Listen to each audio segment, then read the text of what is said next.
Bienvenidos a otro live de Deportes 100 por 35. Si es su primera vez en sintonía, le damos una calurosa bienvenida. Por el otro lado, si usted es un fanático recurrente, le agradecemos por su patrocinio y por hacernos, obviamente, los número uno. Hoy vamos a hablar de uno de los eventos deportivos más grandes que se han celebrado en nuestro 100 por 35, que fueron los Juegos Centroamericanos y del Caribe Mayagüez 2010. Y para recordar estos juegos tenemos una invitada deluxe. Por dar un pequeño trasfondo histórico de nuestra invitada, ella fue una esgrimista con experiencia en los Juegos Centroamericanos en el 98 en Maracaibo, en el 2002 en San Salvador, donde fue medallista de plata por equipo y medallista de bronce individual. También estuvo en Cartagena 2006, donde fue medallista de bronce por equipo. También representó a Puerto Rico en los Juegos Panamericanos 2003 y 2007. Actualmente es oficial de prensa de la Liga Atlética Interuniversitaria y del Comité Olímpico de Puerto Rico. Profesora de periodismo deportivo en la Universidad del Sagrado Corazón. Y por último, fundadora del blog La Estocada. Damas y caballeros, con nosotros la gran Sacha Acosta. Saludos, Sacha, buenas tardes.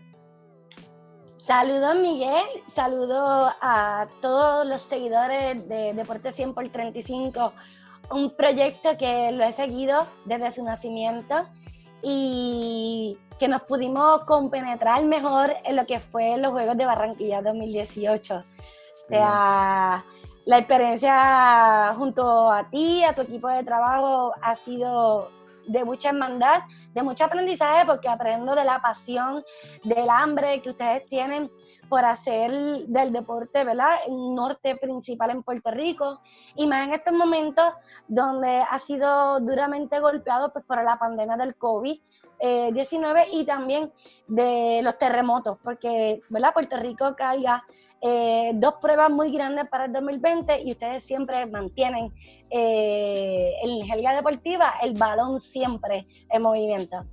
Oye, Sacha, y el placer es nuestro por fin tenerte aquí. Te la debía y por fin se nos dio. Y Sacha Acosta para 100 por 35 ha sido grande, obviamente nos ha dado grandes oportunidades para poder cubrir eventos de gran envergadura en Puerto Rico e internacionalmente, así que para mí es un placer tenerte aquí. Y venimos a recordar, venimos a celebrar, porque estamos en el 2020 y en el 2010, hace 10 años atrás, tuvimos los Juegos Centroamericanos de Mayagüez 2010. En el Canal 6, Natalia Menéndez y Edgar Vargas, que han estado en el programa, nos dieron un recuento de lo que fueron esos juegos, esas justas. Pero yo creo que también es importante tocar un punto de vista que es el de periodista, oficial de prensa, voluntario y fanático, que son perspectivas que tal vez no se tocan consistentemente. Y qué mejor que nosotros que hemos estado en ese rol y que obviamente tenemos una muy buena amistad y podemos recordar vivamente lo que fueron esos juegos. Así que vamos a empezar con unos pequeños datos, pero antes de hacer eso, quiero hacer el disclaimer que toda la información fue gracias al blog La Estocada de Sacha Acosta, así que vayan y busquen los artículos de Mayagüez 2010, aparte de que hay muchos otros artículos de gran relevancia en el mundo deportivo y social, así que los invitamos, Sacha, ¿verdad?, para que pasen por ahí, pero vamos a empezar con Mayagüez 2010.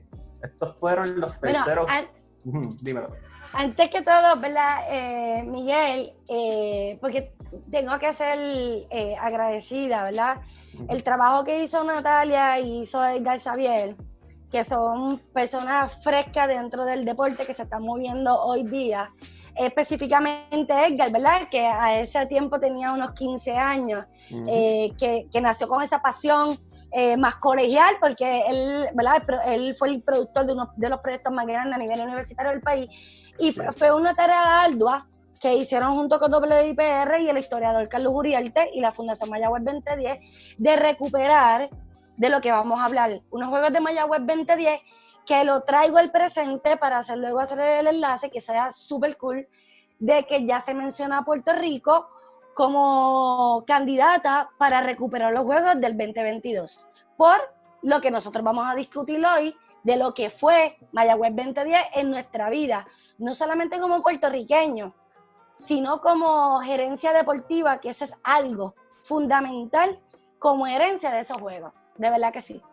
Excelente, y ahora mencionas eso de Puerto Rico 2020 y ya tengo a Coral en la mente que le mandamos saludos, obviamente sabemos que nos está viendo, y a Jesús que también ya me llevan a jugar por el 2020, así que vamos a hacer el enlace, te lo prometo, pero haciendo un recap de lo que fue Mayagüez 2010, fueron los terceros juegos que se celebraron en Puerto Rico del nivel centroamericano en el 1966 en San Juan, Puerto Rico. En el 1993, Ponce, Puerto Rico, fue sede, y pues ese 2010 glorioso, los Juegos del Pueblo, que fueron en Mayagüez, del 17 de julio al 1 de agosto del 2010. Así que, Sacha, voy a hacerte la primera pregunta, voy a empezar contigo y te voy a llevar suave. Pero espérate, yo no estaba en 1966. No, estamos claros. Yo no dije eso. O sea, Okay.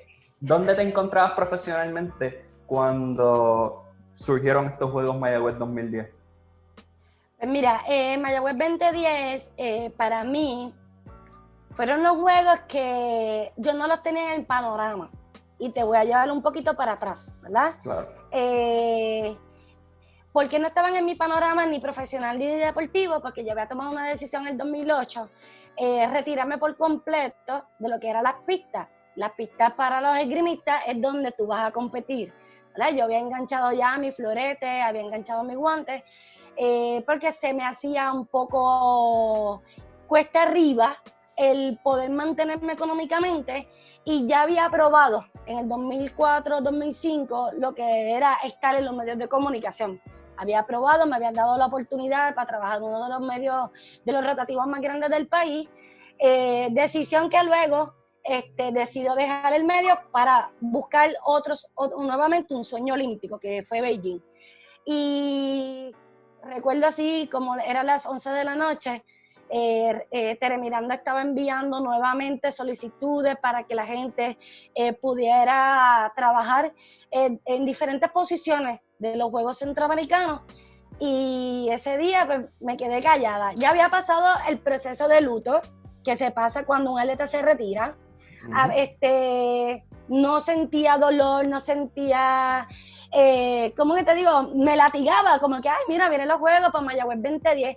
Sí, ya yo estaba bien contenta como fanática, porque los que vivimos en el sur y vamos hacia el oeste, sabíamos el problema de infraestructura que tenía el país en coger todos los semáforos desde San Germán, Sabana Grande, y ya veíamos la aportación que tenían los Juegos con los elevados, ¿verdad? Para llegar a un destino que para mí particular, Mayagüez, es donde viene mi papá. A mi papá, de hecho, le dicen Mayagüez. Y eso ya venía.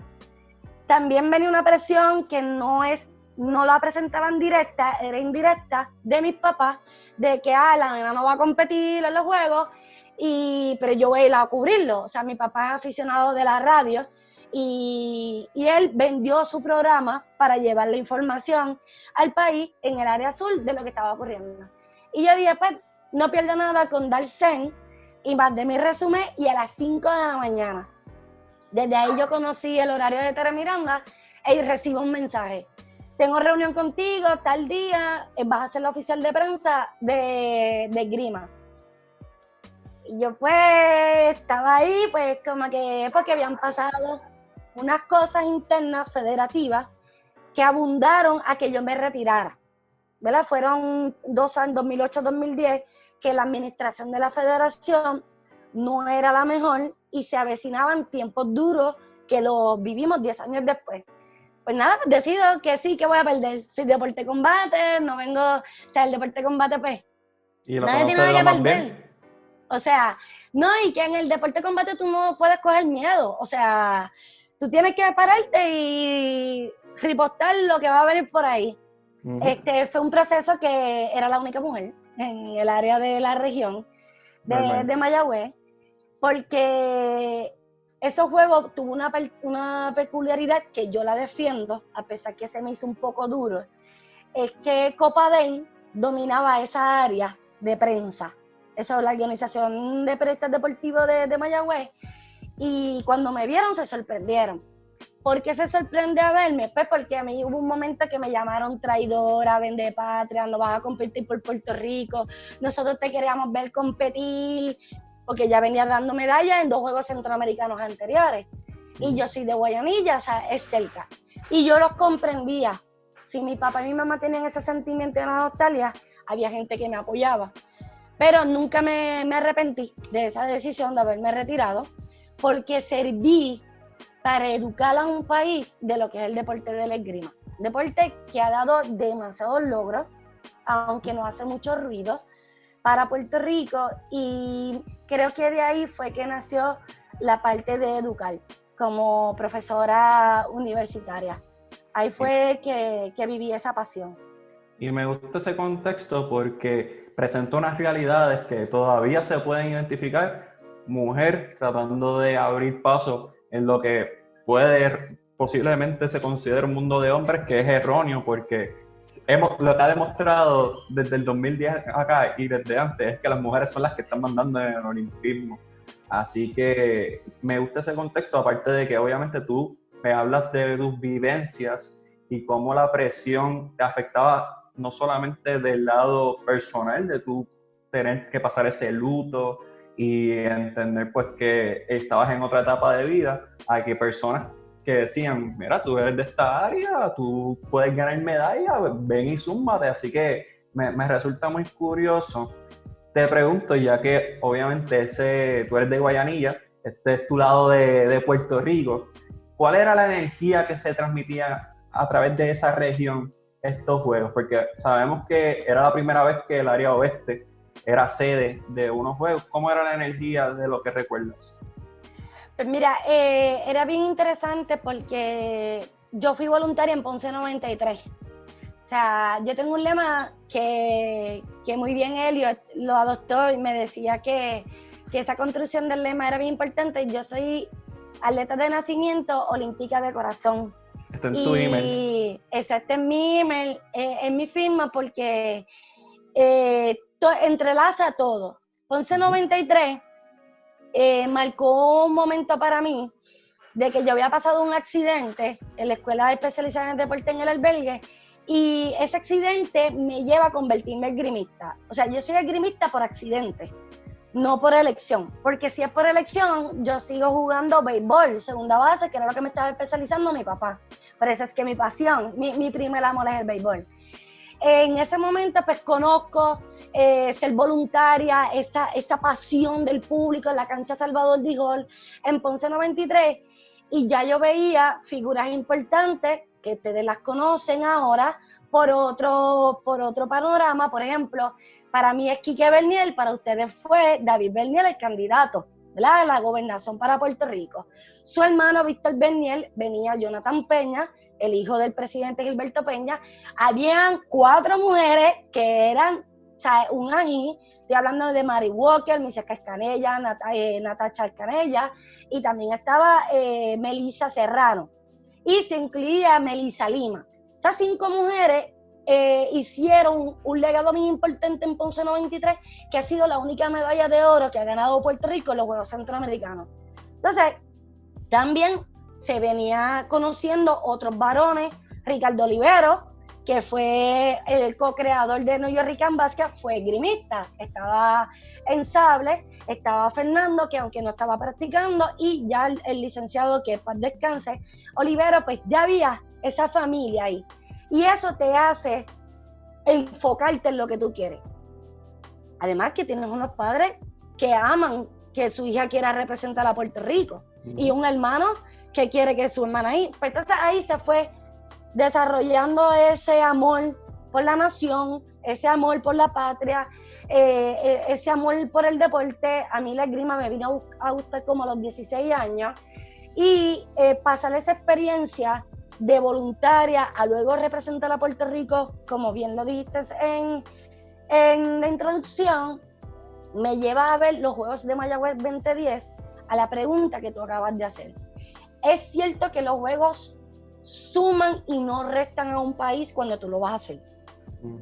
¿Cómo es la emoción de una sociedad que para ese tiempo, Mayagüez 2010, había un gobierno que no era muy aceptado por situaciones que estaban pasando, cómo iba a reaccionar, ¿verdad? Mayagüez 2010 pasaron muchas cosas. Veníamos de vivir en 1979, con lo que era Carlos Romero Barceló. Sánchez Vilella también lo vivió, en los Juegos del 66. Entonces, ¿qué iba a pasar? Si tú ves la diferencia, la gente del área sur y oeste son muy diferentes a lo que es el área metropolitana. Acá pues nosotros vivimos con poco, el área metropolitana a la gente le gusta vivir con muchas cosas. Y lo que era un proceso de adaptación. La gente no sabía lo que era una antorcha, no sabía lo que era un evento tan grande, a excepción del baloncesto y de la pelota AA y el béisbol profesional, y fue cogiendo auge. Lo que es la caridad, lo que fue la sencillez del ciudadano, pues entonces hacía que te convirtieras en una familia. Y eso fue lo que se convirtió para el área sur y suroeste y el resto de la isla, que ya lo habían vivido. Y te digo que se tomó bien porque había mejoras en la infraestructura, se veía progreso en esa área. Mayagüez progresó porque se quitaron muchas cosas que antes no había. O sea, había un tendido eléctrico que no funcionaba, que tú decías, wow, todavía Mayagüez está con el tendido eléctrico. Muchas áreas se quitaron, se le dio una nueva cara a Mayagüez en el turismo con Puerta del Sol, se le dio beneficio a que la gente conociera a Guayanilla, conociera a Guánica, fueran empáticos con Laja. Cabo Rojo siempre ha sido un punto de turismo y todos esos pueblos se beneficiaron. O sea, que el ánimo fue bien positivo.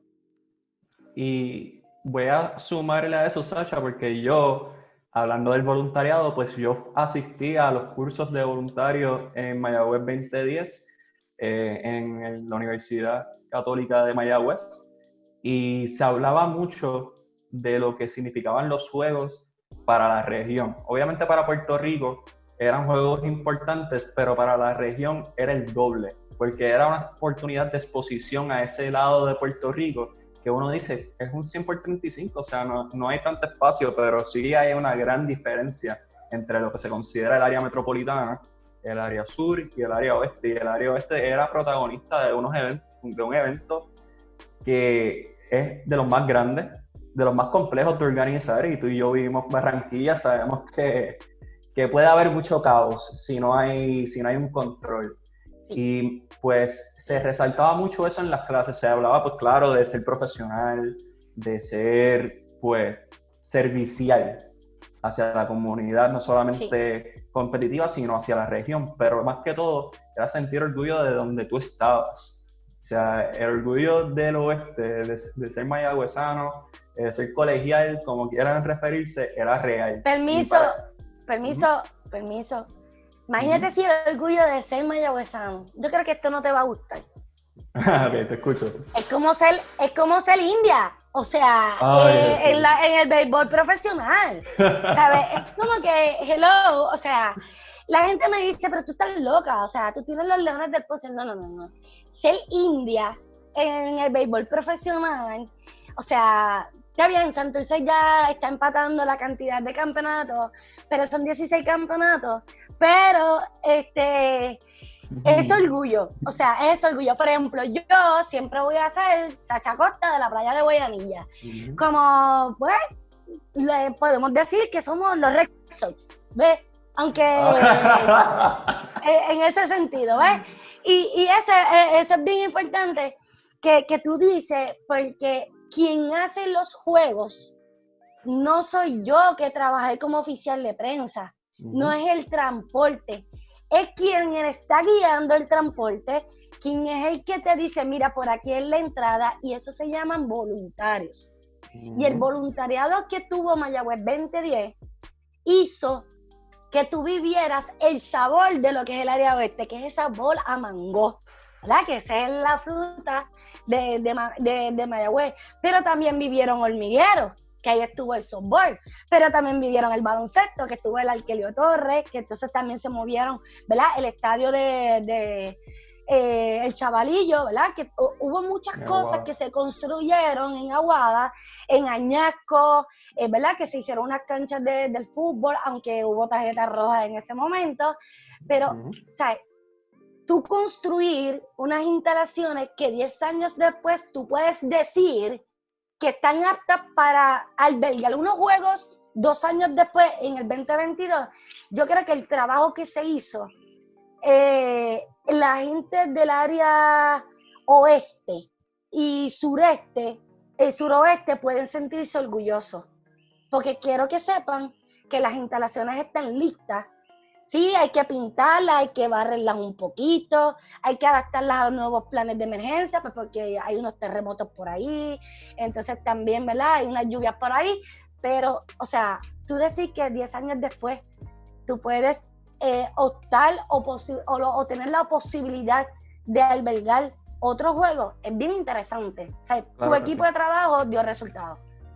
Y una infraestructura que es de primer nivel, y todavía las vías olímpicas, o vía centroamericana en este caso, es un complejo de vivienda. O sea, muchos de la infraestructura que estaba en ese entonces todavía es de alto nivel, y me resulta muy curioso porque así mismo estamos hablando de tal vez albergar unos juegos, que no vamos a entrar todavía en eso porque se lo voy a dejar al final a los muchachos, pero sí, ese motivo de orgullo se transmitía desde que llegabas a Mayagüez, desde antes de Mayagüez, pero desde que llegabas a Mayagüez era automático, y en todo momento fueran guardias de seguridad, fueran voluntarios, fueran personas trabajando fast foods, o sea, todo el mundo estaba en la misma página de que estos tenían que ser los mejores juegos para la región. Así que me resulta muy curioso ese detalle.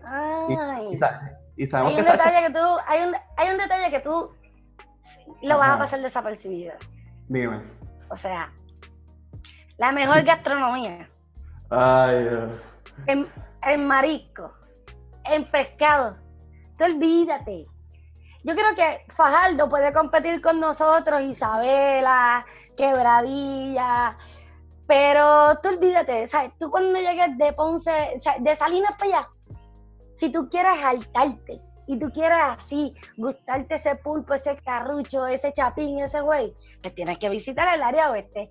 Y eso es bien importante, que aunque te lo digo así de una manera súper mega orgullosa, pero sí llama la atención porque tú viviste Barranquilla. Y Barranquilla fueron unos juegos que se vendieron muy bien por su gastronomía y lo accesible que era a la comida. Y eso es bien importante cuando tú haces unos juegos para cuando tú tienes invitados. Claro. Y sin mencionar que en el Basilón, Mayagüez tenía la cerveza Medalla, ¿verdad? Que eso también no es un marketing, pero sí llama la atención porque hubo un litoral donde todo el mundo se enfocaba a pasarlo bien. Así donde es único que yo entiendo que Mayagüez, a pesar de esa infraestructura que pueda mejorar un poco más, es en albergar unas justas de atletismo, unas justas de la Liga Atlética Universitaria y un festival deportivo. Pero ya eso, ¿verdad? La LAI fue un punto importante para entonces tú pudieras ir al jangueo, allí al pueblo de Mayagüez, a ver dónde me voy a meter, a comprar pan de flauta, porque eso también hay, la panadería, el brazo gitano, dónde voy a estacionarme, cómo va a ser el flujo del estacionamiento, que un evento tan grande que lo monta Ponce, que fue en Ponce 93 también, es bien importante como para probar la logística. Mayagüez 2010 también lo tuvo, pero en el 2009. Y ahí se pudieron ver esos detalles. Y eso es bien interesante porque fue de crecimiento, fue de mucho crecimiento para la zona suroeste y oeste del país. Y voy a hacer hincapié con eso que mencionas, la justa 2010, yo creo que eso fue un buen barómetro para que Mayagüez fuera preparándose a lo que es un evento de alta envergadura, porque uno piensa en unas justas y ese es el fiestón más grande que un joven universitario va a vivir. Lo viví 5 años de los 6 que estuve en la universidad. Así que, y yo tuve la oportunidad de estar en Mayagüez 2010. Y 5 años. Hablamos de eso después, ¿sabes? ¿Viste? Por eso es que se nota que somos panas, porque vamos a empezar con el vacilón, pero no. Pero sí, Mayagüez tuvo esa oportunidad de tener una justa 2010 que dio un ejemplo de lo que podía ser Mayagüez 2010. Mayagüez 2010 no fue unos juegos fáciles. Antes de la competencia hubo muchos escollos. Entre los problemas que surgieron, pues el cambio de liderato del comité organizador. David Chafee, que era el presidente del Banco Popular en ese momento, renuncia. Lo toma David Bernier, que está en un proceso de aspirar a la presidencia del Comité Olímpico Puertorriqueño, que gana y tiene que dejar... Era presidente, correcto. Y tiene que dejar ese rol y dárselo a Felipe Pérez Grajales, que era parte del grupo de finanzas del comité organizador, que en un momento bien difícil, porque también había, como tú habías mencionado, un cambio político. O sea, estábamos bajo una nueva administración, que era el gobernador Luis Fortuño, que no estaba muy afín con lo que era llevar unos Juegos Centroamericanos y el desarrollo.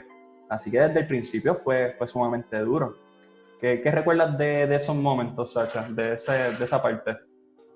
Pues mira, hay puntos bien importantes. La gente ve el macro. Tú estás tocando cosas micro, ¿verdad? Para lo que se hace unos juegos, y es normal este tipo de situaciones que se lleva a cabo, ¿verdad? Unos Juegos Centroamericanos con Panamá ahora es la tercera ocasión que 3 países desisten. Fue en el 54 en el primero, que lo cogió México. Luego vino Cuba y los cogió en el 82, que Puerto Rico quería ser sede. Y ahora, ¿verdad? Estamos en el presente. ¿Y qué significa? ¿Por qué te hago esta radiografía? Porque Mayagüez 2010, igual que los demás juegos, no están exentos de situaciones. Estas situaciones hacen que el liderazgo se crezca. David venía de hacer un trabajo excepcional como secretario de Recreación y Deporte, darle continuidad a un trabajo de cambio de filosofía que había hecho Jordi Rosario.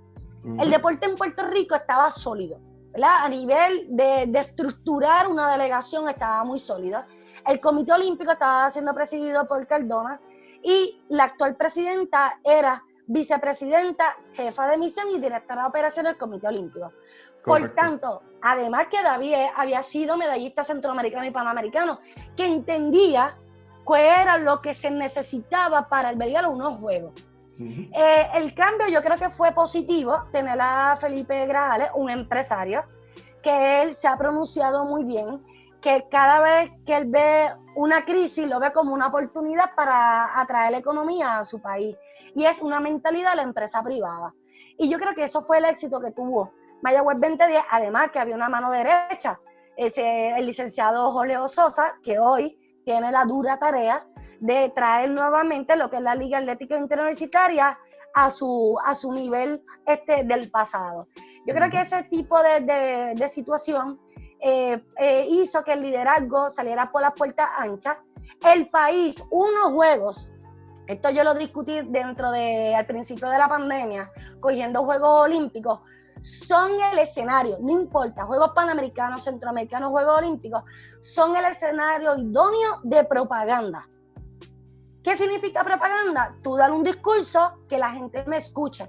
Aunque el discurso no tenga que ver con el deporte, es meritorio que todos los medios de comunicación van a estar ahí y me van a escuchar y voy a levantar mi voz. Y Mayagüez 2010 fue así, ¿verdad? Con lo que estaba ocurriendo, la creación de la Ley 7, ven unos recortes que hoy estamos viviendo, más hundidos de la depresión económica, y que la gente fue a protestar. Se manejó muy bien porque se utiliza la parte de la tregua sagrada, que ya los que amamos el olimpismo sabemos qué significado trae eso de los Juegos Olímpicos de la antigüedad, y es que dentro de las guerras, bueno, un poquito de historia, dentro de las guerras, se hacía una tregua por el tiempo de los Juegos Olímpicos para que todo el mundo se uniera y pudiera competir. Y después todo el mundo seguía con la guerra, o sea, había que seguir con la continuidad. Y eso fue lo que pidió en ese momento David Bernier.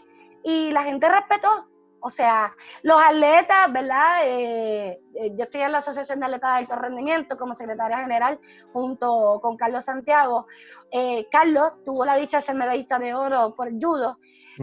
Utilizaron qué plataforma de darle tarjeta roja al gobierno en ese momento. Pero eso da una enseñanza. En la estocada, yo le hice una entrevista 10 años después al presidente del Comité Olímpico, David Bernier, donde fui directamente a esa pregunta. ¿Qué tú piensas de la regla 50 en ese momento que tú viviste ahora en Mayagüez 2010 y que en el presente se trae por las manifestaciones de Black Matters, Black Lives Matter, que puede ser para los Juegos Olímpicos de Tokio? Él dice, yo siempre tengo que creer en la tregua sagrada, ¿verdad? Hay que creer en que eso es un movimiento, o sea, los Juegos Olímpicos es para tú unir y no desunir un país, pero lo respeto y lo manejo muy bien. Eso claro. Fue algo ícono de los Juegos, adicional a las protestas que hubo fuera de las instalaciones y los abucheos que recibió el gobernador en ese momento. El normal, el típico, lo manejaron muy bien, no le podemos restar de cómo lo manejaron los líderes políticos en este país, y creo que es de crecimiento, fue mucho crecimiento aprender de estos momentos como país que nos levantamos. Claro que sí, y ese no fue el único problema. Ya quisiéramos que solamente ese hubiese sido el único problema. Hubo falta de financiación. Yo sé uno, pero lo que pasa es que en ese momento sonó bien duro, pero a mí me dio mucha risa. Porque yo sé el compromiso que tienen los medios de comunicación, sé la línea editorial de cada medio de comunicación, pero es que no lo puedo dejar de pasar por alto. Te voy a dejar. ¿Tú sabes lo que te estoy hablando? Estoy casi seguro que sí. Sí, ¿Verdad? A ver si tú adivinas. Dale, yo te voy a poner así en el hotspot. Yo siento que con la tromba, yo siento que tiene que ver con la tromba. No. Pues no. Entre los issues que hubo. Estoy siendo sincero, estoy pensando en la falta de financiamiento que hubo, que eso lo sabemos que ocurrió. Estuvo la no participación de Cuba por razones políticas, que eso Exacto. Fue también una gran gestión que hizo David Bernier y todo el equipo del comité organizador. La tromba marina, la infraestructura que también estuvo a tiempo, estuvo ahí en el finish line. Mira, me tienes en 3 y 2, me tienes en intriga, ¿cuál te acuerdas? Mira, es algo sumamente jocoso, pero, ¿verdad? Para los líderes no es fácil que un periódico te saque una portada completa que diga Villa Condones. O sea, con el proceso...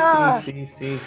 O sea, ¿y qué pasa? Mira qué tan importantes son estos juegos, que algo que para mí es normal, como deportista al fin, que dentro de los juegos siempre hay una campaña de salubridad. Claro. ¿A qué me significa, verdad? Hay unos procesos biológicos que pasan los seres humanos, aquí se mezclan muchas culturas, se conoce mucha gente y es un momento pues para descargar toda esa presión que llevas de entrenamiento rompiendo el ciclo olímpico. Eso es algo real y no podemos darnos vergüenza hablar de ese tema, ¿verdad? ¿Qué ocurre? Que siempre hay una campaña dentro de las delegaciones y que es algo muy responsable, y lo digo con un tono muy serio, y es que a cada delegación se le entrega un folleto de las enfermedades que tú puedes contagiar cuando tú no te proteges sexualmente. Entonces, pasa un problema dentro de la villa centroamericana que su tubería sufrió, ¿verdad?, daños, se taparon, y allá salió, y salió este medio porque esta persona fue genuina, fue natural y dijo, bueno, pues que se taparon por la cantidad de condones que estaban depositando en los inodoros. La persona fue genuina en ese momento, pero no son las mejores declaraciones que quiera tener un comité organizador, pero claro, es sangre para los medios de comunicación. Y a ese punto, yo que he estado en los dos bandos como periodista y como oficial de prensa, a mí me ayudó a seguir hablando de este tema y no me avergüenzo, porque la gente tiene que saber cosas que ocurren en el atleta y que ocurren en una población que no es irresponsabilidad, es responsabilidad de atender, no es tabú, es poder educarnos en ese tema para uno poder hacerlo. Y eso fue una de las cosas jocosas. Está en una entrevista que se lo hice al director técnico, licenciado Jorge Sosa, y de verdad que ya es como que lo contamos como que ya, es como yo decirte, ya lo Miguel, ¿tú te acuerdas? Cuando los indios cogieron tu equipo y le ganamos allí en el Irán Bison, o sea, es algo así. Digo, en Irán Bithorn no fue porque yo soy criollo. A mí no me ganaron en Irán Bithorn, a mí sí me ganaron por Mayagüez. Bueno, lo que pasa es que tú sabes que hay series que se mueven por el Irán Bison, pero mejor, yo tengo que dar, las mejores series finales del béisbol profesional se dan en Cagua y en Mayagüez. Así es, y no nos avergonzamos de decirlo, aunque mi productor esté molesto porque él es cangrejero, pero... ¡Ay, bendito! Sí, pero ¿qué se puede hacer? Nadie es perfecto, ¿verdad? Nadie es perfecto, igual que el que si es yankee no es perfecto. ¿Qué se puede hacer? Pero es verdad, recuerdo ese titular, fue motivo de mucha gracia. Obviamente yo no estaba en los medios, yo era un estudiante y a mí me iba a dar mucha gracia. Pero sí, fue un golpe duro. Y no, o sea, es un golpe duro porque se publica y lo ven medios de otros países y piensan que hay una irresponsabilidad enorme dentro de la vía centroamericana. Pero yo creo que a la larga, luego que ellos hacen retroceso, pues pueden ver que este es uno de los problemas menos comparado como por ejemplo con lo de Cuba, que habíamos mencionado, y la tromba marina, que fue una cosa que nadie podía visualizar, nadie podía imaginarse que unas horas antes de la inauguración de los Juegos Mayagüez 2010 iba a haber un fenómeno atmosférico que iba a poner en riesgo la inauguración. ¿Qué recuerdas de ese corre y corre que hubo luego de ese evento? Mira, yo no, te voy a decir específicamente. Yo me encontraba, creo que en el edificio de biología del recinto universitario de Mayagüez. ¿Qué recinto universitario? El Colegio de Mayagüez, como todo el mundo quiere llamarlo, así es que se llama. Ellos son autónomos, los terceros y las buenas del Colegio de Mayagüez. Nos estaban reuniendo, era la última reunión, para discutir asuntos, dudas de los que teníamos los oficiales de prensa, y el salón estaba lleno en ese momento, y estábamos discutiendo, y recuerdo que aquello hizo un viento, porque en Mayagüez sí llueve mucho y truena mucho después de las 3 de la tarde, pero jamás y nunca íbamos a imaginar que se iba a caer la tarima de la inauguración. Además también decía que ya iba a pasar, porque ya Puerto Rico, el tema del dopaje fue un tema muy importante dentro de los Juegos Centroamericanos. Puerto Rico había dado positivo, otros países habían dado positivo antes de empezar los Juegos. O sea, y viene a rematar, o sea, una tromba marina para entonces atrasar la apertura de los Juegos para el 17. Lo importante que yo creo que es una persona que debe ser honrada en este país, se llama Nino Correa. Sí. Nino Correa había dado todo el ejercicio si pasaba alguna situación de esta magnitud, porque esto se adiestra al público, igual que los que están montando tarimas, y fungió tan rápido que es como si no hubiese pasado nada. ¿Ves? Todo el mundo empezó a montar, hay que hacer unos arreglos, pero lo tenemos que hacer. Y eso también es parte del éxito de los Juegos. Que pase, que se pueda arreglar ese tipo de emergencia que puede ocurrir. Esa tromba marina pues tumbó lo que fueron las carpas de la gimnasia en Hormiguero, que también, ¿verdad?, hubo esa situación. Hay muchos chistes sobre eso, los muchachos lo cuentan.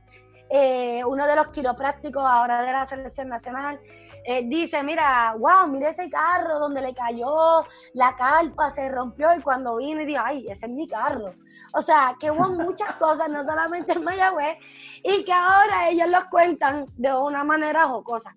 son cosas que pasan. O sea, Ujú. tú mismo vas a contar las tuyas de Barranquilla, por ejemplo. Yo puedo contar que un oficial de prensa pues se montó con Georgie y cogió para ir al otro lado de la ciudad a cubrir otro juego. La O sea, conozco, la conozco. la conoce, ¿verdad? Muy buena Muy, gente ella. o sea, es cool. O sea, o si no, pues tenemos hambre. No podemos salir porque el evento viene arriba. Pues mira, yo tengo una galleta, yo tengo la otra, te doy la mitad del agua, en lo que nos movemos. Eso es parte del proceso. Yo creo que la gente se asusta por el momento porque no están aptos para vivir estos eventos. Yo viví en San Salvador 2002, un temblor dentro de los Juegos Centroamericanos que fueron atrasados para noviembre porque había pasado una situación de la guerrilla, había pasado unas situaciones también atmosféricas dentro de El Salvador. Imagínate tú vivir un temblor que tú sientas, ¡bum! Y entonces todo se mueva, ¿verdad? Y pues uno, yo te digo que es interesante vivir esas cositas. ¿No? Y reta también a todo comité organizador porque te tienes que preparar para cualquier cosa. Y pues mencionas eso de un oficial de prensa montándose en un taxi. Yo tuve la experiencia en Colombia de que a mí me chocaron, o sea, chocaron el vehículo donde yo estaba y pues la persona que estaba manejando mi taxi se fue detrás de la persona, o sea, con intenciones no muy positivas.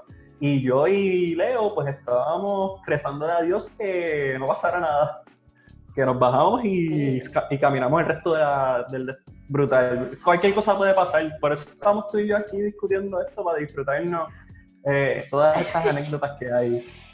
Es que me río porque yo espero que él vea este video después y se lo pueda disfrutar con calma. Es Jesús Vélez. Sí, de qué barbarazo. Exacto, a uno le dicen Fafi, o sea, le tenemos muchos nombres y te quiero mucho. Jesús, te voy a embaratar en el próximo 5K que vamos a competir, porque se está preparando un 5K, yo también me estoy preparando. Pero lo interesante de esto es que nosotros contamos esto como, por ejemplo, el calor en Barranquilla. Yo había pasado un calor infernal en Maracaibo 1998, la temperatura eran casi 120 grados, pero tú te imaginas llegar a Lima, Perú, con poca ropa y que el frío te haga así y se te mete por los huesos. Pregúntale a Jesús Vélez. Sí, o sea, y a Javier Sabas también. A Javier Sabas, lo interesante es que él me avisa la noche antes que yo cojo el avión. Mira, voy para allá y me dijeron que hablara contigo, que puedo llevar. Y yo le primero, que protejan la computadora. La energía eléctrica es diferente. O sea, segundo, llévate mucho abrigo. ¿Pero por qué abrigo? Y yo le llévate mucho abrigo. No es invierno todavía. Imagínate nosotros en invierno en Lima. Esquimales. Horrible. Son cosas que se pasan, pero me llevó 20 días, todo el mundo estaba, mira, así fresquito, con la humedad a 100, no había blower en ese momento, que se recuperara, o sea, era pantalones cortos, camisas, secarte el sudor y seguir para adelante. Y había mucha energía, sobre todo mucha energía, y una de las personas que más energía tenía era José Juan Barea, que fue nombrado abanderado en una votación entre múltiples atletas, que es una idea que tuvo el presidente, el doctor David Bernier, y nuevamente estaban con una inauguración histórica en un estadio, o sea, es un campo, pero es un venue nuevo, con grandes expectativas, tenían grandes artistas, vimos a Gilberto Santa Rosa, Wisin y Yandel, Olga Tañón, o sea, mucha energía. Sasha, ¿tú estuviste en esa inauguración? Mira, yo no pude estar en la inauguración porque los juegos habían empezado antes. Yo había empezado con el esgrima y en el caso de esgrima yo tenía una dificultad y era real, era un problema de logística. Se había seleccionado a Cabo Rojo para la cancha Rebeca Colbert para hacer las preliminares de esgrima. Yo me tenía, si ocurría un problema que a mí me atrasaba las finales que iban a hacer en el Teatro Yagüez, en Mayagüez, o sea, yo me atrasaba. La Y voy a aprovechar este momento porque las personas que están en la red actualmente, que no es lo que estaba pasando en Mayagüez 2010, nosotros no podemos tomar una foto en los Juegos de Barranquilla o de Lima. ¡Wow! ¡Qué brutal la están pasando! Pero ellos no están yendo a trabajar. Mira, yo creo que en Mayagüez 2010 fue una enseñanza para todo el mundo en que no hay tiempo. Tú tienes que gozarte lo que está en ese momento. Duermes Exacto. poco, tienes que comer lo que existe en ese momento, porque tu emoción es tanto, en el caso mío, todavía estaba desvistiéndome como atleta, el dar lo mejor, ¿sabes? Tú ni piensas en comer, tú al contrario, pierdes libre en ese momento y horas de sueño. O sea, no podía tener tiempo para poder disfrutarme esa inauguración, ver la delegación que había soñado en pertenecer aquí en Puerto Rico, pero tenía una responsabilidad con atender a los medios en el Teatro Yagüe. Y también el levantar el sistema en ese momento, que estaba Atos en Puerto Rico, y ahí se entran los datos, cómo lo voy a correr, cuál es la logística, dónde está el centro de prensa, cuántas sillas faltan, cuántas estaciones faltan. Ya se estaban haciendo las pruebas para la pista. Entonces, conocer cuánto es el transporte, por dónde nos vamos a mover. Si dejaste el sello, la policía no te dejaba moverte. O sea, es mucho lo que había. Yo sí, a pesar del sacrificio que se hizo, no había nada más lindo que tú ver la final de tu deporte en el Teatro Yagüe y que te aparezca Benicio del Toro, Andrés Jiménez, a venir al Teatro Yagüe a premiar a tus atletas puertorriqueños. Brutal. Y tú ver el logro de tus compañeros a hacerlo. O sea, en ese momento pues no pude ver la Barea, pero sí estaba bien contenta porque conozco a sus padres. Malta, ¿verdad? Es una institución, el Colegio de Mayagüez, ha aportado tanto al deporte en Puerto Rico. Además, el tío de Barea, José Juan, ¿verdad? Con lo que hace con la fundación, el papá de Barea, o sea, el pequeño gigante, como lo dice, tengo el libro por ahí, Chu García, con lo que había hecho Barea. Labrar caminar el camino que había labrado Carlos Arroyo. O sea, era algo digno y grande. Una delegación de casi 680 atletas. O sea, y tú verlos ahí vestidos de blanco, hacer sus travesuras con su cartelón, porque esa cosa se lleva aquí, ¿verdad? Cuando se busca una justicia social, no lo puedo negar, era digno. Y sobre todo cuando ganan la medalla de oro.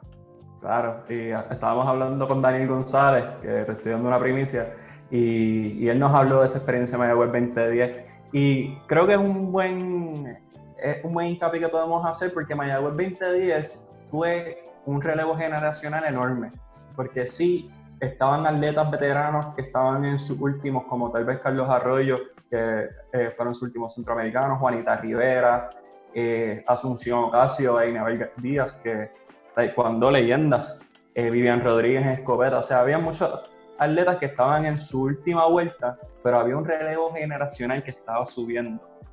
¿Qué atletas estábamos hablando? Había una Mónica Puig, había un José Pedraza, una María Pérez que se iba a unir a Melissa Mojica, un Jaime Espinal, un Daniel González, sí. Javier Coulson, que estaba llegando a su pick, que llevaba 6 competencias en lo que llevaba 2010, o sea, era un relevo sumamente importante y que ha traído grandes resultados a Puerto Rico.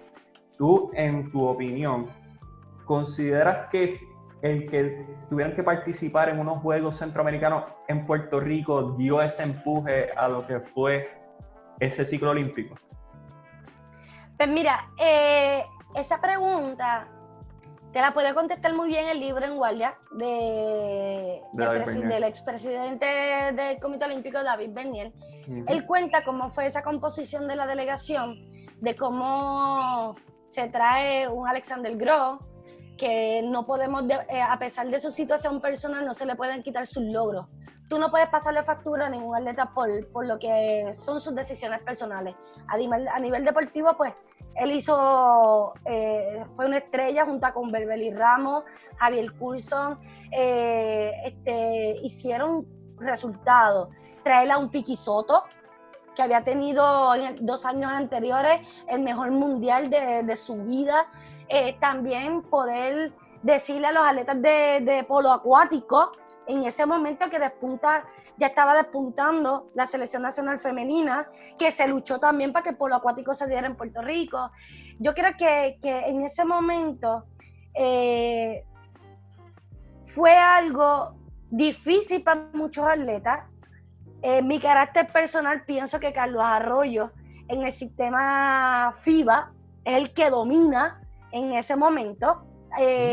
Arroyo, ¿verdad?, venía dominando el sistema del NBA, pudieron engranar. Vemos como una Pamela Rosado se convierte en la capitana de una selección, se despide Juanita Rivera, que yo creo que falta todavía hacerle honor a eso que ella hizo por una selección que hoy va para unos Juegos Olímpicos y con otro grupo de mujeres grandes. Y la lucha olímpica explota con Jaime Espinal. Hay una historia dramática, ¿verdad?, de un atleta que viene a Puerto Rico y 16 años después viene y se convierte en medallista de oro. Vemos un Pedro Soto que fue a los Juegos Olímpicos de Londres 2012. O sea, va surgiendo esto. Mónica, pues la puertorriqueña, porque es puertorriqueña, viene, da esta emoción. También el tiro con arco, porque yo de esgrima brinco de tiro con arco, aprender de un deporte magistral espectacular.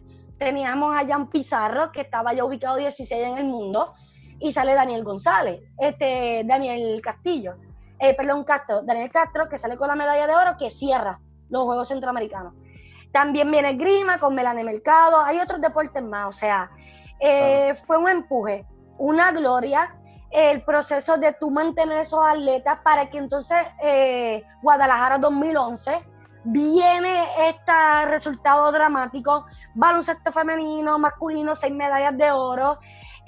Voy a hacer un paréntesis con Dani González, porque Héctor Berríos viene a hacer el experimento con Daniel González para lo que ha vivido Brian, Adriana y los demás el momento histórico que vive el tenis de mesa. Fueron los sacrificados a abrirle un paso, ¿verdad? Nos vamos a vivir afuera, vamos a pasar situaciones, vamos a creer en el proyecto que creó la federación, y cuando salen, y Dani lo dice, yo siento orgulloso que mis compañeros de ahora hayan logrado ir a unos Juegos Olímpicos, ¿verdad? Abrirle ese paso, y Dani lo ha hecho. Yo creo que es el más de muchos años de ese grupo, y es digno. Ya ahí, Londres 2012, es que entonces viene el resultado grande, la medalla de bronce de Javier Coulson, y que próximamente, en unos días, vamos a celebrar la medalla de lo que fue Jaime Espinal. 2 medallas que rompen con la secuencia del boxeo a nivel olímpico. O sea, yo creo que hay mucha hambre. Ya estoy leyendo redes sociales como Siri García, Natalie Ceballos en el balonmano, que son un grupo que viene desde el 2006 creciendo juntas, que quieren retirarse en el 2022. Cheira Hiraldo, o sea, balonmano también. Las fieras del balonmano.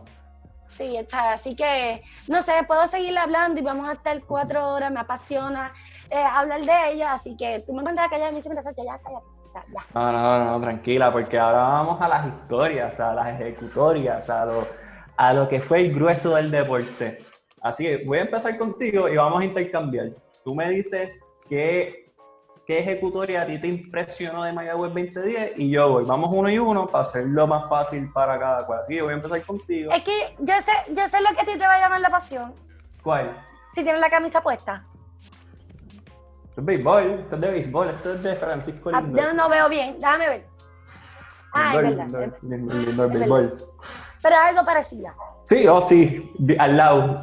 Nada más que del otro género. Bueno, vamos para allá, dale. Pues voy a empezar yo entonces, para yo ser punta de lanza. Uno de los momentos icónicos para mí, y más no voy a empezar con la que quiero, voy a empezar con la más que me llamó la atención, fue el dominio total y el debut internacional para todo Puerto Rico de Beverly Ramos. Recuerdo a Beverly Ramos saliendo de Kansas State, una muchachita que si no eras del mundo de atletismo, tú no sabías quién era Beverly Ramos. Y de repente, oro en los 3.000 metros y en los 5.000 metros, bronce en los 1.500 metros. O sea, un dominio absoluto que al día de hoy todavía estamos viendo que ella está con unos resultados enormes. Tiene la mayoría, si no todos, los récords de pista indoor y outdoor para una fémina. En Barranquilla, plata en 3.000, 5.000, 10.000 metros. O sea, una atleta que definitivamente revolucionó su deporte, pero ahí fue el inicio de lo que fue Beverly Ramos. Y que Beverly, y te voy a añadir, Beverly alarga su vida deportiva convirtiéndose en la segunda mujer en correr un maratón por Puerto Rico en los Juegos Olímpicos, porque ya estudiosa de la ciencia, de la química, tiene un respaldo total de su pareja, Luis López. Hacen una transición. Creo que Beverly es uno de los seres humanos que todo atleta se tiene que fijar en su carrera, sin mucho bullicio, sin mucho escándalo en la prensa. ¿Qué te deja el trabajo duro y tener un enfoque de que me convierto en una profesional? No hay excusa para luego retomar el deporte de otra visión como lo que es ahora entrenadora. Eso es grande. Eso es grande. Pues bueno, a todo el mundo le gustan las medallas de oro, pero a mí me gustan también las otras medallas. Y para mí, aunque para un pueblo fue duro, para mí creo que la actuación de Javier Coulson, de una carrera sumamente difícil, donde aparece nuestro amigo, ¿verdad?, Félix Sánchez, también aparecen una serie de personas que dieron, como dicen por ahí, el tajo. Para mí la figura de Javier Coulson, todo lo que lo estamos siguiendo desde la Olimpiada de Beijing 2008 y anterior a eso, que había hecho la marca en los Juegos en la Liga Atlética Interuniversitaria bajo el uniforme de la Pontificia Universidad Católica, puso un precedente de la otra cara de lo que era Beverly. Lo injusto que puede ser un fanático con el deportista. Para mí él significa mucho. ¿Por qué? Porque me inspira a yo enfocarme en mis estudios investigativos en comunicación. Mayagüez 2010 para mí, yo estudié el efecto de la prensa escrita en el estado emocional de los atletas de alto rendimiento, y entre esa gama de atletas habían 25 de la Junta de Atletas a tiempo completo. Pude ver el efecto de cómo provoca la ansiedad una multitud, los que escriben los medios de comunicación, en una persona que va a tener resultados, pero no deja de ser un ser humano. Lo ven como una máquina, pero no lo ven que tiene sentimientos y emociones. Entonces, para mí, Javier Coulson marcó y me profundizó mi deseo de llevar la noticia deportiva humana a los medios de comunicación y levantar la voz y luego hacer una introspección en lo que es la estocada. Para mí, Javier Coulson, 10 años después, el país le pide perdón cuando fue la falsa salida en los Juegos Olímpicos de Río de Janeiro 2016, luego cuando decide retirarse con un análisis científico, psicológico, con un equipo de trabajo magnífico como Escano Amil, Yamil Capadilla, hacerle honesto al país, y tuve el resultado más allá de la medalla. Me podrás decir loca, me podrás decir lo que sea, pero para mí las derrotas tienen un sabor trascendental, ¿verdad? Más allá del oro. Y para mí esa actuación de Javier me llegó y me profundiza mucho para muchas cosas que abundan dentro del deporte. Me gusta. Vamos a ver cuál otra te digo, porque yo sé que tú estás esperando la de voleibol, pero no te voy a dar ese gusto todavía. Es como decirte que te esperas que se conecte Denis Quiñones a la entrevista. Si se conecta, yo creo que vamos a tener que alargar el programa entonces. No, yo te hago bye. En tema de dos, Voy a salir tranquila, como un Royal Rumble.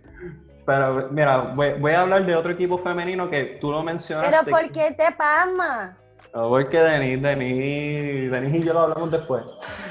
Vamos a hablar de otro equipo en conjunto, o sea, porque la redundancia, obviamente son equipos en conjunto, pero el equipo de baloncesto femenino, hoy en día van para las Olimpiadas por primera vez en su historia, pero en aquel entonces era una época de mucho talento y grandes jugadoras. Pamela Rosado, como habías mencionado, estuvo en aquel entonces y ahora cumple con el legado olímpico, que es empezar en unos centroamericanos y lograr la meta de unos Juegos Olímpicos. Pero estaba Juanita Rivera, estaba Angeli Morales, Yasmín Sepúlveda, tremenda jugadora, Carla Escalera, Esmari Vargas, o sea, un gran equipo que logró medalla de oro en un torneo que, pues, el baloncesto regional, Cuba era el que dominaba el baloncesto femenino en aquel entonces. Cuba no viene. Ganarle a Cuba, eso es, no viene, y era el éxito grande para ese momento, me dice.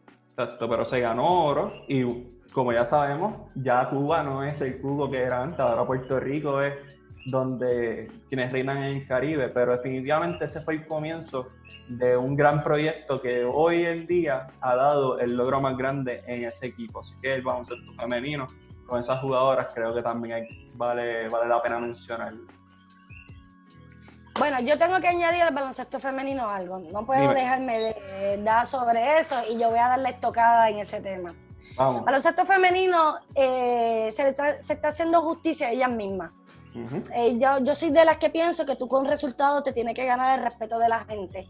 A ti el respeto no te lo pueden regalar y las muchachas lo han hecho de puro corazón. Y lo seguiré diciendo. Y seguiré ganándome contradicciones con otra persona que cuando me vean me dice, ya viene esta a hablar. Pero hay que hacer justo. El equipo de baloncesto femenino ha trabajado con el estigma de lo que significa no tener supuestamente un estereotipo favorable para el mercadeo. Ha trabajado con la exclusión dentro de los temas, no con la inclusión dentro del deporte. O sea, estamos hablando de que ellas han roto todo un paradigma, se han hecho visibles. Ya la invisibilidad del baloncesto femenino, o sea, yo creo que las mujeres han logrado de coger al equipo, a la administración masculina y hacerle así. O sea, porque han llevado un mensaje. Mira a Nachalí, o sea, en este momento hace una línea de ropa, Carla Cortijo hace una línea de ropa, porque fueron chicas que criticadas porque pues nadie las quiere mercadear porque mira su físico. Oye, somos criticadas en este momento. Yo en mi parte invisible, en mi parte otra, porque ella hace esgrima, mira el uniforme, o sea, es como ganejo en el sentido con el deporte femenino. Y eso pues en el caso del baloncesto, mira el resultado de ahora. Correcto. Totalmente diferente al equipo que yo te voy a presentar. Al equipo del voleibol femenino siempre ha tenido buen agarre en Puerto Rico. Y voy a hacer un hincapié que tú acabas de mencionar. Cuba no vino. Y era bien importante que yo pasé por ese proceso en el 2002 junto con una delegación que nos pusieron un asterisco en nuestros resultados. Porque como Cuba no vino, tu resultado pues no significa nada, porque así no nos decían en el 2002. En el 2010 fue lo mismo. Pero ¿qué pasó? Que la delegación luego, un año después, se puso el cinturón y en los Juegos del 2011 dijo, pues Cuba está aquí, vamos a ganar. Eso fue lo que hizo todos los equipos que revalidaron sus medallas. El voleibol femenino, ¿cuánto le tardó en ir a unos Juegos Olímpicos? Lo vimos en el 2016. Que la gente critica, que fueron a que cogieron unas pelas de un equipo. Mire, mi gente, ¿usted cómo es llegar a unos Juegos Olímpicos? Correcto. Lo que ustedes vivieron, ¿verdad? Que tuvieron esa oportunidad de estar en ese coliseo grande. O sea, ¿cuántos años llevaba Débora? ¿Cuántos años lleva Auricruz? Que fue nuestra banderada. ¿Cuántos años llevaba Karina Ocasio? ¿Cuántos años Vilmary Mojica? O sea, buscando ese sueño. Xiomara Molero. que está entre la historia de las mejores jugadoras que ha tenido el país. Uh-huh. O sea, estamos hablando que hay que distinguir que hay unos esfuerzos que luego dan fruto. Que la sociedad es impaciente, sí, lo es. Y ahora un reto grande, Miguel, para hacerlo. Yo me voy a adelantar a otro suceso. Se llama Vanessa García. Sí. Voy a ti, llévame. Primero que todo, ¿verdad? Somos solidarios con la pérdida del papá de Vanessa García en los pasados días. Así ha es. sido muy valiente de su parte, como toda una olímpica, como toda una bandera de Puerto Rico, llevar un mensaje de solidaridad y de empatía con la sociedad al vivir en carne propia la pérdida de su padre pues, por la pandemia del coronavirus COVID-19. Vanessa, estamos contigo. Estamos solidarios contigo, sabemos que cuando uno pertenece al deporte somos hermanos, hay un núcleo sanguíneo que nos une para toda la vida. Y dicho esto es porque tú te lo ganaste, no solamente con la medalla, sino porque eres un ser humano extraordinario. Recordando, Vanessa, tu momento de Mayagüez 2010, siendo pulmarquista, siendo una joven que venía de Beijing 2008, ya venía de unos Juegos Centroamericanos, venía de unos Juegos de Atenas 2004 que todo el mundo en Puerto Rico lo quería como sede. O sea, ya los brazos de Vanessa eran una sirena. Uh-huh. Se convirtieron en sirena como la bautizó Helios Castro. O sea, ya venía siendo esta mujer imponiendo respeto en unas aguas. Y qué más lujoso que el frente de su país. Y que no terminó ahí. Vanessa todavía declaró hace unos meses, porque llevamos 4 meses de la pandemia, si no me equivoco, al principio de las conversaciones con la Federación de Natación, dijo que ella iba a seguir buscando la marca y retirarse con sus últimas Olimpiadas, que serían para Tokio 2021. O sea, yo creo que el gesto de Vanessa, que también lo veníamos viviendo, de esa eminencia que se convirtió a través de las Piratas de la American University, le daba una esperanza a Puerto Rico y creo que tiene que seguir viviendo esa esperanza. Como lo fue Sonia Álvarez para ella, en los Juegos de Ponce 93 y luego Maracaibo 98, Vanessa viene a ser de ese núcleo de mujeres con Anita Lalande, con Sonia Álvarez y Gretchen Gotay y Vanessa todavía, ¿verdad? Está ese momento, esa sonrisa, ese récord que todavía no se lo rompen todavía, bien impactante. Ella estuvo en los Juegos de Barranquilla donde se le rompió uno de los récords, creo que fue 100 metros lisos, y a ella se le preguntó cómo te sientes, en algún momento dado tenía que llegar, claro, que se le rompiera el récord, y muy humildemente ella dice que los récords se hacen para romperse, y yo creo que eso es digno de admirar y de recordarlo en ese momento.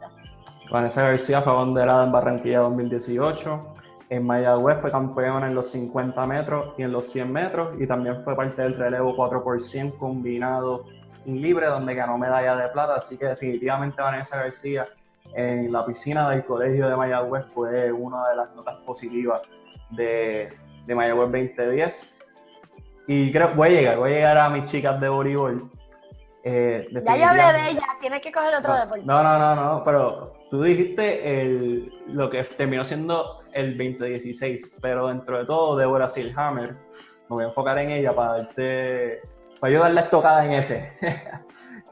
Ganó una triple corona, o sea, ganó jugadora más valiosa, mejor defensora, mejor receptora y libero del evento, o sea, definitivamente una de las grandes gestas para una atleta de voleibol y más una libero, que es una posición tan undervalued. Correcto, vamos a decirlo en español, devaluada. Gracias.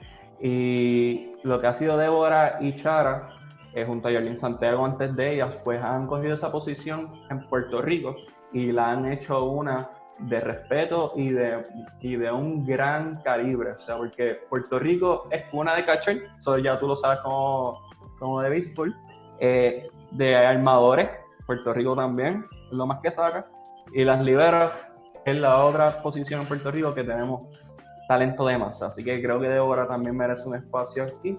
Te voy a dar el espacio. Hay una que me sorprende que no has mencionado. Bueno, yo te voy a dar, bueno, en esgrima nosotros somos bien listos. Cuando dice pre-ale te puedo meter el golpe y nuevamente en guardia pre-ale te puedo meter 2 golpes y yo te voy a meter 2 golpes en este momento de entrada al combate y te voy a coger 2 deportes. Y 2 deportes de combate. Número 1, para mí es de gran satisfacción el que 3 mujeres, como lo que fueron Melissa Mojica, Jessica García, María Pérez, pudieron ganar medalla de oro para Puerto Rico.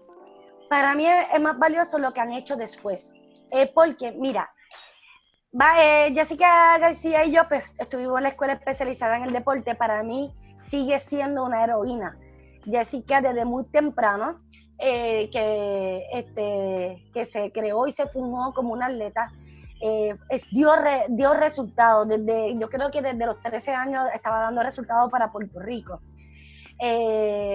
Pasar vicisitudes, ir a los Juegos Olímpicos, siempre fajona, ¿sabes? Yo veía a Jessica, no me abrace, o sea, porque es que los judocas tienen algo que te exprimen cuando te abrazan, o sea, y esa cosa, pues, es tan cool verla, porque su físico es súper duro, tosco, y verla pelear es algo maravilloso. Es como ver a Kiria Tapia meterle los puños. O sea, el boxeo femenino para mí es espectacular. Verla así, lo sabe, ¿verdad? En ese sentido. Ver a Jessica, la evolución de Jessica ahora como entrenadora de Melissa, que fue su compañera y su hermana de delegación. Ver Melissa ganar medallas. Entonces, María Pérez convertirse en medallista de plata mundial, luego ir a unos Juegos Olímpicos junto con Melissa, y, o sea, las 3 siguen unidas para Río. O sea, después de todo esto, Melissa sigue dando resultados, un peso sumamente difícil, que Melissa es flaca para el peso, ¿verdad? Ella es súper pesada, pero es delgada. En el caso de María, ya yo conocí a María porque yo había pertenecido a la Escuela de los Deportes en Carolina y esgrima y judo estaban de frente. Esta muchacha fogosa, esta muchacha que Porfirio la adoptó como su hija. Siempre hay un entrenador que adopta a sus hijas y las pone en foco, ¿sí? Las pone en foco. Yo tuve el mío, se llama Luis Ángel Rodríguez, y era interesante ver este trío, ver a Carlos Santiago, ¿verdad? Cómo salir del retiro, volver, con sus peculiaridades de salud, lesiones en la espalda, cómo se rehabilita para estar, oye, hacen magia. Y yo creo que judo era bien interesante con Jeffrey al mismo tiempo. Hay uno por ahí que si no menciona, Chiclana. O sea, estamos hablando de que el judo seguía dando resultados. Y más que uno de sus instalaciones le hace honor a Chavalillo. O sea, estamos hablando de personas que estaban haciendo el honor y fue el deporte bandera de más medallas que cogió en los Juegos. A eso te ato una de mis pasiones. Se llama el boxeo. Ese fue el único deporte que yo me pude escapar para poderlo ver. Y ver por qué. Porque dentro de ese lazo que existe en mí con el deporte, se estaba estrenando José Chiqui Laureano y Cholo Espada como entrenadores nacionales que habían buscado la gloria para Puerto Rico. Primero, Carlos Espada es el hijo de Cholo Espada, campeón mundial de Salinas, y José Chiqui Laureano había buscado la clasificación para Atlanta 96 y era un peso, el peso más liviano, con ver tus compañeros convertirse en entrenador, algo que yo había soñado, no lo descarto todavía. Era digno. Pero entonces tú conoces la historia de Kiki Collazo. Kiki, ¿sabes? Enrique pierde su mamá en la casa, se convierte entonces el tutor de sus hermanos. Cuando tú lo ves ganar y alzar sus brazos al cielo, como en señal de Dios, gracias, aunque perdí mi mamá, estoy aquí, gané por mi país. Entonces ves cómo se convierte un José Pedraza. Felipe, ¿sabes? Viene después esta gama de atletas que se convierten en profesionales, que al día de hoy lo estamos viendo. Se van uniendo otros boxeadores dentro de esa camada que hay. O sea, era digno ver. Había una composición en el boxeo, en el Rafael Mangual, que era como vivir los Tarzanes defendiendo su trono al frente de los gallitos de la UPR, en la LAI, a ese nivel, ¿verdad? Esa fogosidad. Y boxeo, pues, era importante, es importante, uno de los deportes de más medallas que ha traído al país, 6 medallas, sí, Juegos Olímpicos, y es digno de recordar esa gesta tan heroica que hubo en Mayagüez 2010. A ver, vamos a ver si tienes deporte por recordar. Sí, me quedan dos, pero para añadir a lo que mencionas de boxeo, o sea, José Pedraza, Jonathan González, Ángela Costa, Bomba que jugué baloncesto con él, Camilo Pérez, Gerardo Bisbal, Cristian Peguero. Pero Bisbal que viene, Gerardo viene de la camada de los hermanos. O sea, porque son 3 hermanos que fueron boxeadores. Porque Víctor había pasado la generación, es bien importante. Entonces tú ves a Bisbal que se va convertido en medallista y verlo en la esquina de su hermano, o sea, son historias de interés humano que te llenan. Y para culminar, Cristian Peguero y Enrique, que lo habías mencionado anteriormente. Y yo creo que los últimos dos que recordamos, pues ese juego final de oro en voleibol masculino, donde Puerto Rico derrotó a Venezuela en 5 sets. Estuvieron perdiendo 15-14, un palacio de recreación y deportes lleno a capacidad. Y la generación dorada del voleibol puertorriqueño en la rama masculina, Piggy Soto, Ángel Pérez, Vidito Rivera, Feñito, José Rivera, Gregory Berrío. O sea, sí. Y René Esteves, no me lo dejes afuera, porque René Esteves había superado el síndrome de Guillain, y había, en ese momento se retiró, yo creo que sí, y Gaby Acevedo estaba, ¿verdad? Dentro de los reporteros, sí. Un saludo a Gaby, ¿verdad? Claro que había estado compartiendo con ese núcleo. Yo creo que René Esteves, mucha gente no lo recuerda, pero fue uno de los pilares importantes de la selección nacional. Alexis Matías, que tú sabes que ha sido uno de los mejores assistant coach que ha tenido la Liga Atlética Interuniversitaria para el colegio de Mayagüez. Él es colegial completamente, verde completo. Sí. Y el trabajo que hacen esa selección nacional y esa bandera, correr por ese coliseo, yo creo que te la doy. Estoy esperando cuál es el otro momento. Mira, los Golden Boys de la gimnasia, no se puede dejar pasar. O sea, porque yo tengo un momento, sí, pero pasa que yo tengo otro momento de oro que es en tiro con arco. Sí, los Golden Boys revalidaban su campeonato con Cano, que más tarde luego lo revalidaron nuevamente, y yo creo que el país pudo disfrutar de esa emoción tan grande de ver a Alexander, Tommy, Luis Rivera, Luis Felipe Vargas, Ángel Ramos, y Rafael Morales. Canito se había lesionado en estos momentos, Rafael Morales, que le decimos Kibler de cariño, una instalación como el hormiguero, y que dejar una herencia de tener a gimnasia en el área oeste. Creo que el productor nos estábamos diciendo que estamos hablando mucho. No creo. ¿Tú crees? No creo, porque a mí, igual me puede decir que estaba hablando mucho, pero a mí me queda una medalla más. ¿Cuál? Las otras. Y no es de oro. Y no es de oro. Tenemos una medalla de plata en voleibol de playa. Gracias a Yarlín Santiago. Voleibol de playa, es correcto. Sí. Así correcto, sí. ¿Tienes algún otro que quieras compartir, Sacha? Porque... Pues bueno, sí, yo siempre soy solidaria con los deportes que no tienen ese auge en tiro con arco. Tiro con arco yo aprendí muchísimo. Altos de Samán tiene uno de los mejores centros de desarrollo de tiro con arco en Puerto Rico. Allí estuvo Daniel Castro, se convirtió en medallista de oro. Fue la medalla que cerró la delegación de Puerto Rico. Fue bien difícil para que la prensa llegara, porque en ese momento tú te vas a poner contento. Se celebraba lo que era los super mega parties de reggaetón en Cabo Rojo. Los guayaguayas, esa medalla llega, los guayaguayas. Y se pasó. Tuvimos que buscar alternativas para que los medios llegaran, celebrar esa medalla, disfrutarla en un deporte como tiro con arco, que ha tenido abanderados, que ha tenido olímpicos, ha tenido medallistas panamericanas, mujeres. también, ¿verdad? Jan Pizarro, que ahora es el actual presidente, estaba compitiendo en esos juegos y fue bien interesante. Fuera de Puerto Rico, tengo que añadirte que hubo celebración en grande y estuvo en esgrima específicamente.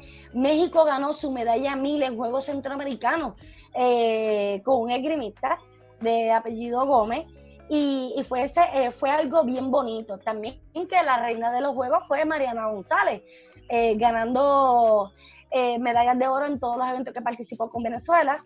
Ella venía dando cátedras desde muchos juegos centroamericanos y fue de distinción. Yo creo que Mayagüez tuvo mucho que hacer, muchas marcas que se hicieron a nivel mundial, porque el tiro con arco es un deporte que a mí me impresionó, porque tú puedes competir embarazada en tiro con arco. Allí lo viví, un deporte sumamente difícil, de precisión, cómo se llega al desempate. También hubo otras gestas como el patinaje, que fue un evento que se hizo para Puerto Rico, y entonces pues se sabe de este evento pues porque hay una hija de puertorriqueña que es puertorriqueña dentro de que la gente le tiene miedo de hablar de ese tema, pero hay unas reglas de elegibilidad que hay que respetar, porque si yo tengo un hijo en España y yo quiero que mi hijo compita por Puerto Rico, me dice, mira mamá, yo quiero competir por Puerto Rico, pues tiene la oportunidad de hacerlo. Claro. Y eso fue un momento muy bueno y muy interesante para el país. Creo que nos quedamos cortos para hablar de todos los beneficios que tuvo Mayagüez 2010 para el deporte en Puerto Rico. Yo hago hincapié en lo que fue la gerencia, unos términos que son nuevos a nivel académico para las universidades en Puerto Rico, lo que también es la gestión deportiva a nivel legal también, porque hay que estudiar, hay que escudriñar lo que son los principios olímpicos, que los Juegos se crean a través de la Carta Olímpica, un documento muy importante y muy interesante. Siempre van a subir las críticas, es bien interesante que estas críticas se hagan con mucho respeto, no de manera personal, ni atacar abusivamente a las personas que están al frente, porque esa persona que decidió estar como líder es porque había unas competencias que lo hacían idóneo. Si las personas no están de acuerdo, yo siempre le invito a la gente de que entonces póngase sus zapatos de esa persona para entonces dirigir. Es bueno estar adentro para tú vivir lo que es el engranaje, porque de afuera todo se ve bonito.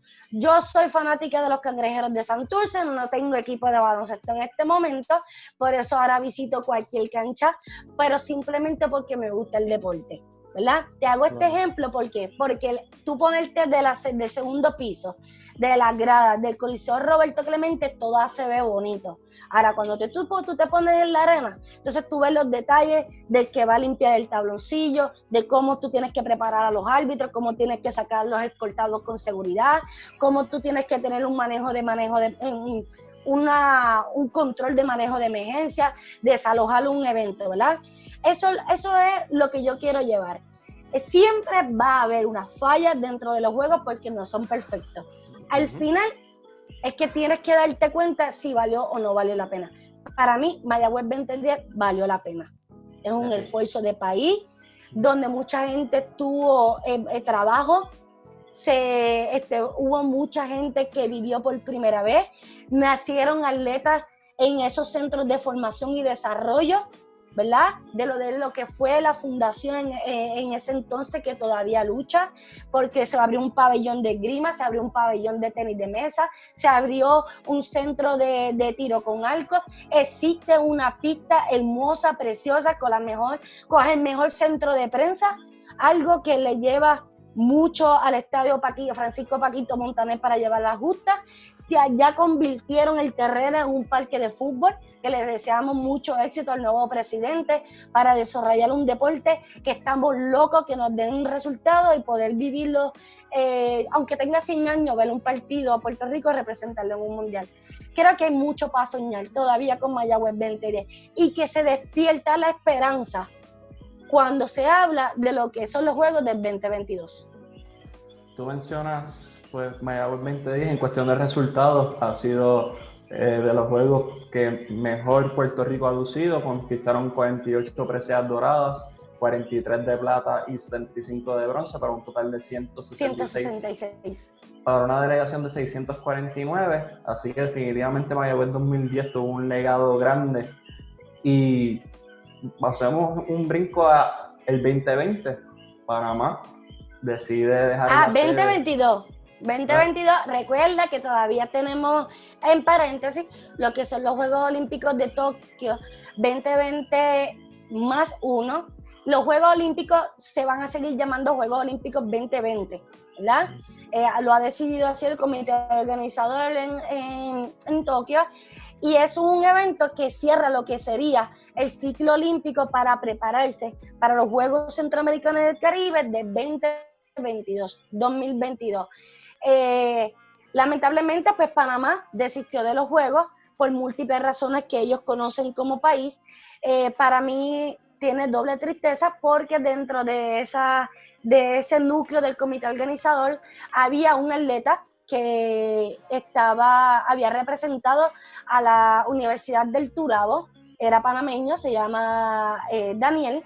Daniel estaba compitiendo por la Universidad del Turabo, aquí en la Liga Atlética Universitaria, y se convirtió en en una de las voces para que los Juegos de Centroamericanos se llevaran a cabo en su país, ya que habían sido sede una sola vez para la época de 1970, y Daniel es el presidente de la Asociación de Atletas en Panamá. O sea que veíamos su entusiasmo, veíamos cómo a él veía a Puerto Rico después de salir de unos Juegos Centroamericanos como fue Mayagüez 2010. Nosotros le hablábamos, mira, eso, ustedes emulen lo que hizo Veracruz, lo que hizo entonces Barranquilla, para que le salga bien, más que tiene el canal de Panamá, que a nivel de turismo entra mucha gente, y lamentablemente pues desistieron. ¿Qué ocurre ahora en ese proceso? Pues la presidenta del Comité Olímpico de Puerto Rico, Sara Rosario, es la presidenta del comité de nominaciones de sede en este momento. Se va a abrir a partir de mediados de agosto, 15 de agosto, las nuevas pautas para entonces tú poder ser sede de estos juegos. Ya hay aparte de prensa donde se ha proclamado San Salvador, Guatemala, Colombia, también se ha proclamado México para entonces ser sede de estos juegos. ¿Y qué más? Puerto Rico tiene que seguir soñando. Hay unos procesos que la isla tiene que tomar en cuenta, y yo creo que Felipe Grajales y el licenciado Jorge Sosa fueron muy, muy elocuentes en bajar las aguas, y yo tengo que ser responsable. Yo fui una de cuando leí la columna de Raymond Pérez. Yo amo el deporte, pero yo soy realista. Yo tengo que ver en qué situación se encuentra mi país, tengo que ver exactamente qué real se pueda llevar a cabo estos Juegos Centroamericanos con una inyección que sea de retorno para mi país a nivel económico, que es donde nosotros, Puerto Rico, necesita esa inyección, porque todo lo demás lo tenemos, ¿verdad? Ya las instalaciones están, si hay que hacer algunos arreglos se pueden hacer, pero como país me ocupa, y como primero ciudadana, cómo puede ser ese estudio de viabilidad que muy responsablemente ellos le han explicado a carta abierta a los medios de comunicación.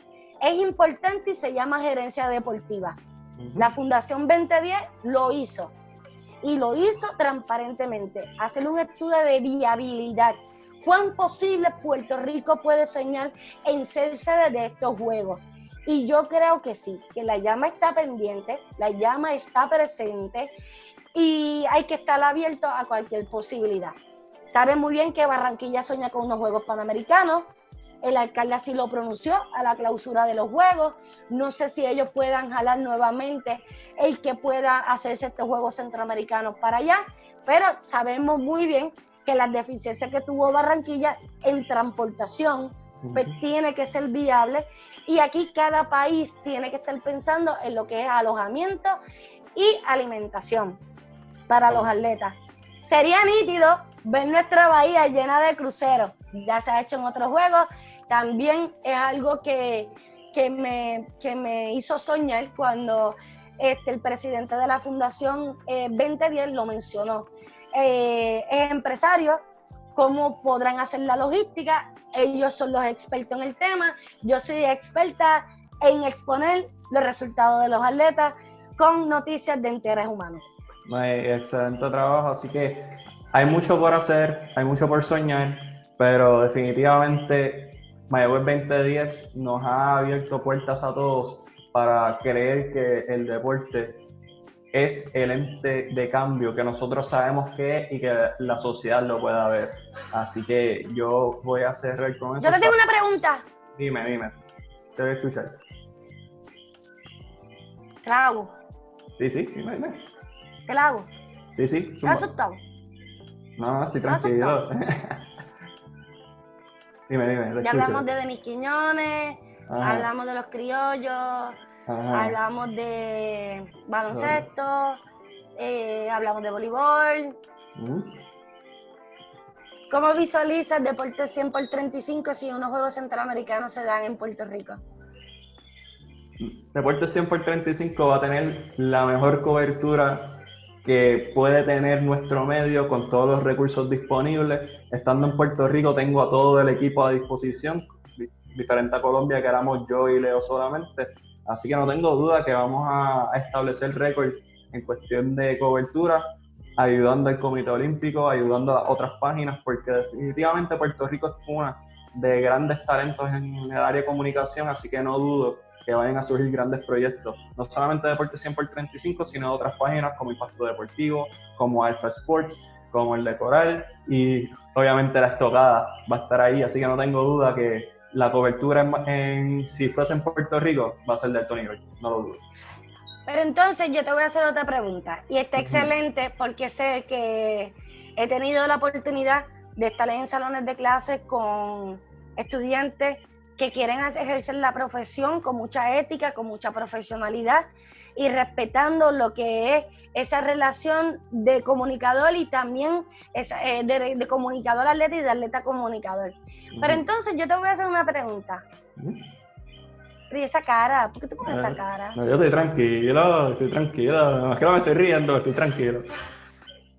¿Esa cara es la que tú pones cuando vas a entrenar? Mira, sí. Josué, mira la cara. Sí. No, ¿en serio? Con Josué es como que... Yo creo que yo me voy a tirar la misión de entrenar contigo, a ver si te pones nervioso o no te pones nervioso. Ay, muchacha, no. Echa para allá. Con una bolita suiza por ahí, que está bien chévere, que mucho pica eso. Pero bueno, ya no te voy a dar más rodeo. Vamos a ver cómo la hago. Es una maestra. ¿Cómo se ve Miguel pudiendo narrar un partido? Sí, visual. de la selección nacional de voleibol femenino en Puerto Rico. Wow, para mí sería grande, sería un honor. Como ya sabes, he cubierto el voleibol desde el principio de mi carrera. He tenido la oportunidad, gracias a ti y a otras personas, de poder narrar la Liga Atlética Interuniversitaria. Y sin duda sería un sueño poder compartir cabina con alguien como Gaby Acevedo, alguien como Edwin Feliciano, alguien como Raif Pagán, gente que me han ayudado en el proceso. Para mí sería un honor. Humberto Pagán. Definitivamente para mí sería un honor si eso llegase a ocurrir. Así que estamos ready. Pero lo importante es dar la mejor cobertura. Voy para otra. Oye, pero me gusta. Y como que creativa, ¿verdad? Sí, creativa. Sí. De hecho, el podcast es tuyo, pero me puedo dañar un par de minutitos más. Sí, ya es tuyo. ¿Y cómo tú narrarías una jugada en unos Juegos Centroamericanos? ¿Cómo la narraría? Ok, necesito un poco más de contexto. O sea, ¿tú quieres una narración o un análisis? Porque yo soy más analista que narrador. Es verdad. Bueno, pero entonces tú tienes un Javier Sabá que se emociona. Ojo, o sea, si no te puedo poner a Edwin Feliciano, que se levanta y tira la mano en la silla, en la mesa y y se emociona, y ahí llega el molotov, esto, lo otro, y sales tú con tu pausada voz a neutralizar a Javier o a Edwin Feliciano. Wow. ¿Cómo sería ese análisis de ese punto por el centro de una de las esquinas favoritas tuyas de la Selección Nacional de Voleibol? Vamos a utilizar de ejemplo que esté Stephanie Enright rematando por la 4. Pues duro. Vamos a hacer la asunción de la jugada, pues recibe Chara Venegas, acomodo por la 4 Stephanie Enright. Stephanie Enright logra el bloqueo logra el remate contra las manos. Utiliza un tiro olímpico para asegurarse que el balón esté en rotación y salga para afuera para su favor, punto para Puerto Rico.